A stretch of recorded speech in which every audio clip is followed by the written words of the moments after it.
شروع اللہ کے نام سے جو بڑا مہربان نہایت رحم والا ہے۔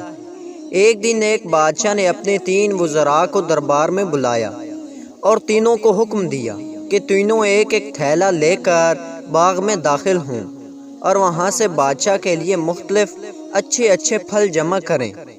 وزراء بادشاہ کے اس عجیب حکم پر حیران رہ گئے، لیکن بادشاہ کا حکم تھا تو تینوں ایک ایک تھیلا پکڑ کر الگ الگ باغ میں داخل ہو گئے۔ پہلے وزیر نے کوشش کی کہ بادشاہ کے لیے اس کی پسند کے مزیدار اور تازہ پھل جمع کرے، اور اس نے کافی محنت کے بعد بہترین اور تازہ پھلوں سے تھیلا بھر لیا۔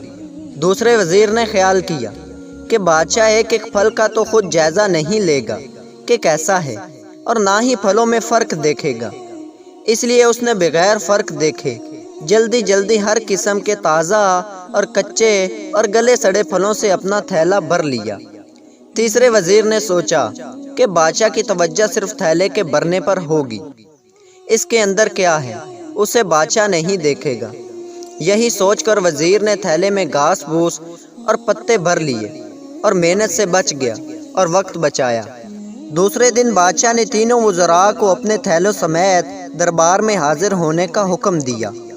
جب تینوں دربار میں حاضر ہوئے تو بادشاہ نے تھیلے کھول کر بھی نہیں دیکھے اور حکم دیا کہ تینوں کے ان کے تھیلے سمیت 3 ماہ کے لیے دور دراز جیل میں قید کر دیا جائے۔ اب اس دور دراز جیل میں تینوں کے پاس کھانے پینے کے لیے کچھ نہیں تھا سوائے اس تھیلے کے جو انہوں نے جمع کیا تھا۔ اب پہلا وزیر جس نے اچھے پھل چن کر جمع کیے تھے وہ مزے سے اپنے انہیں پھلوں پر گزارا کرتا رہا، یہاں تک کہ 3 ماہ بآسانی گزر گئے۔ اور دوسرا وزیر جس نے بغیر دیکھے تازہ خراب تمام پھل جمع کیے تھے، اس کے لیے بڑی مشکل پیش آئی۔ کچھ دن تو تازہ پھل کھا لیے، لیکن پھر کچے اور گلے سڑے پھل کھانے پڑے، جس سے وہ بہت زیادہ بیمار ہو گیا اور اسے بہت تکلیف اٹھانی پڑی۔ اور تیسرا وزیر جس نے اپنے تھیلے میں صرف گھاس پھوس ہی جمع کیا تھا، وہ کچھ دن بعد ہی بھوک سے مر گیا، کیونکہ اس کے پاس کھانے کو کچھ نہیں تھا۔